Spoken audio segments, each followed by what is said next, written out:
Want to eat more and still lose weight? Most people fail because they fall into this one trap, and it's sabotaging your results. The trap?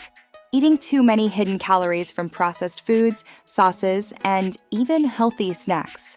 You feel full, but your fat burning stalls. The secret is volume eating, filling your plate with foods that are low in calories, but high in nutrients. Here's how you do it. Focus on lean protein.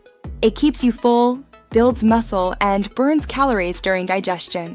Think chicken, eggs, Greek yogurt, or tofu. Fill your plate with fiber-rich veggies and fruits. They add volume without adding calories, keeping you full and satisfied. Add smart carbs like oats, quinoa, or sweet potatoes for energy, and stay hydrated. Sometimes thirst is mistaken for hunger. Eat more, stay full, and still lose weight. Just avoid that hidden calorie trap. For more weight loss hacks and health tips, subscribe and like FlipFit yourself. Turn on notifications so you never miss a video.